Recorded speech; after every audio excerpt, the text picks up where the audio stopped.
This is a close-up of the Cinnamomum camphora, right? And if you get a leaf while nobody's looking, and then you scrunch it up, you can smell the camphor, only for a short time. And of course, this tree is one of the kind of iconic trees of China. It's the Jiangsu, and can grow really huge. There's that massive one at the other side of the campus near May Hall, right, which is like fantastic, great big tree. And some of you are drawing it at the moment. It's kind of nondescript looking leaves, but one thing about the Cinnamomum is that the branches stay green for more than 1 year. On most trees, it's just the brand new shoots that are green. But on the Cinnamomum, even some of the quite thick shoots stay green, right? Even up to about that kind of thickness. Then you get this bark, right? You get the brown, greyish bark. So that's you see. Look, there's this branch.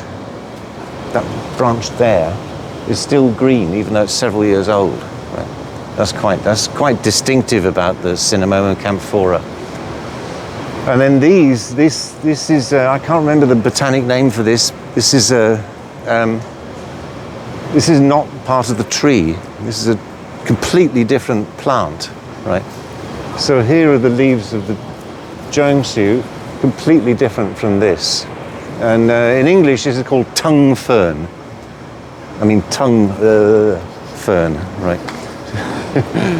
And somewhere I've got the botanic name, but I just can't, it's just not in my head at the moment.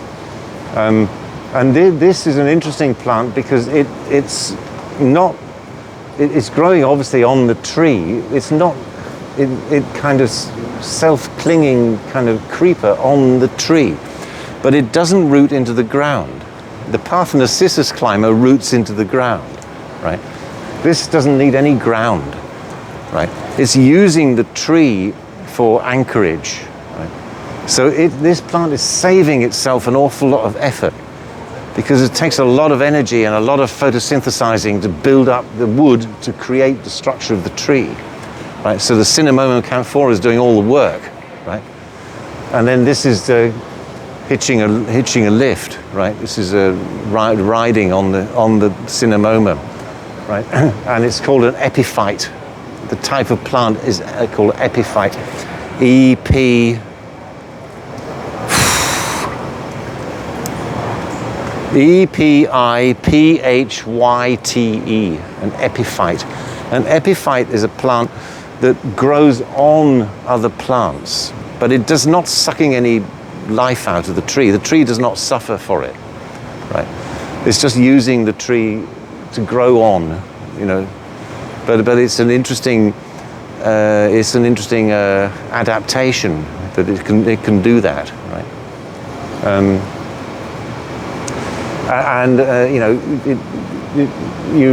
We very rarely plant these. I mean, these come in by themselves, right?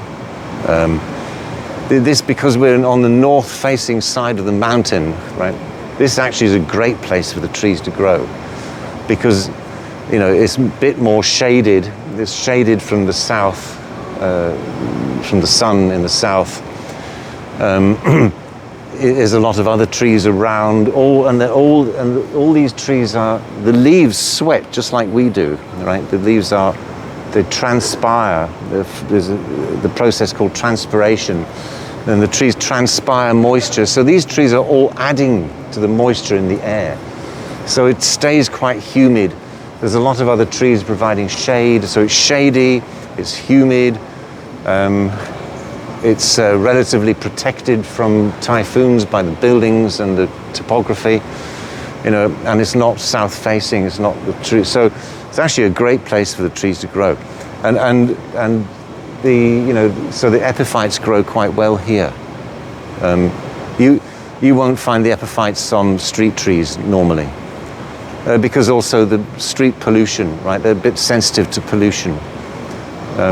The Jiangsu is not very sensitive to pollution. But the epiphytes are quite sensitive to pollution. So, and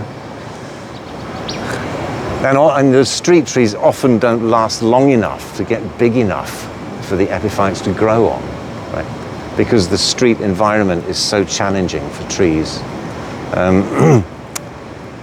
Yeah, so we've got, what else have we got very quickly? Because we must have run out of time already, right?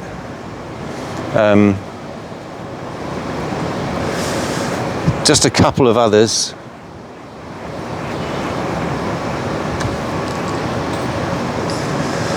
Oh, we can see the Bauhinia. You see the Bauhinia with the purpley flowers? That's the Bauhinia that I was talking about, Bauhinia variegata. So, you know, a small to medium tree, you know, and it doesn't matter if, you know, in that situation, in that little square, it doesn't matter if the branches branch quite low. You know, you don't have to, you know, have a very perfect straight trunk in that situation. And then the palm, this is another single stem palm down there, Livistona chinensis, which is the Chinese fan palm. Obviously, the leaves look like gigantic fans, right? And that's on most of your sites, actually. Yeah, so Livistona chinensis is an easy one to recognize. And let's finish off with this tree over here. So I'm talking about this tall, thin tree. Now you can see in this situation, this is really sheltered. So you will rarely see such tall, thin trees, you know, growing in the street or in a park or whatever, because it's too exposed. Here they protect one another, and they're protected by the buildings from typhoons. Right. And so this one growing up here, maybe we can just go up and have a look at the foliage in a minute. There's Aleurytes mollicana, which is setlot. And there's quite a few of those here. They're almost certainly, 99.9% guaranteed to have been planted. Because although the Aleurytes mollicana, it makes nuts, right? But they don't usually, they very, very occasionally will germinate, right? But germinate naturally, but it's very rare. So they're almost certainly planted here.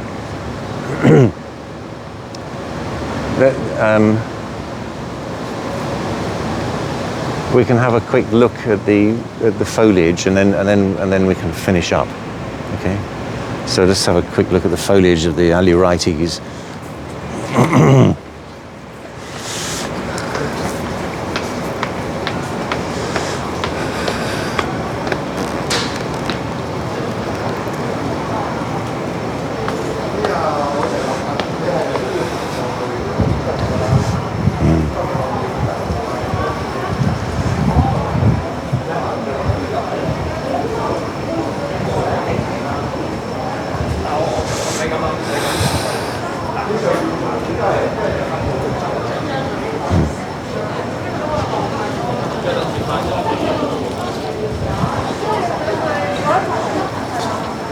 So this is the foliage of the Aleurytes here. The leaves are normally this kind of not quite heart shape, right? Leaves, glossy green. So this is one of last year's leaves just fallen off. So when an evergreen tree, because if you have a tree that's evergreen, it doesn't mean the same leaves stay on the tree forever, right? It just means that when the new shoot makes new leaves, the leaves from the previous year still hang on. So the tree appears to be green all the time. The last year's leaves will still fall off, but they just fall off later, so that you don't see, you know, so they go through exactly the same process as the deciduous trees, but it's just that the previous year's leaves fall later on, right, after the new year's leaves come out. Okay. And another funny thing about this is, let me see if I can see.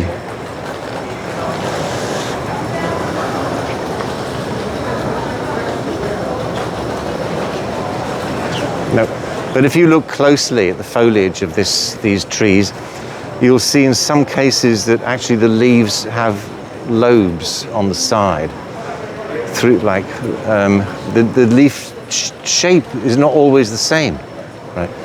Even on the same tree, right? So most of the leaves are like this shape, but if there's a new shoot coming out of the trunk, growing very vigorously, it will actually make a kind of maple-shaped leaf on the same tree. Right? Quite curious. I don't, goodness knows why. No idea why. Anyway, Aleuroites mollicana. And I think that probably brings us to the time. So I'll jot down these names just so that you can get into the habit of making yourself familiar with them. And there are various apps as well, plant recognition apps that you can get, and they're quite handy. Don't rely on them completely, but they can be helpful. They give you some options, right, of different species that the plant might be. Okay, so that's it. Any questions? Who decide what to plant in the campus? Like, do they consult the landscape architecture department, or they find external consultants? Yeah, for some reason unknown to myself, right? They don't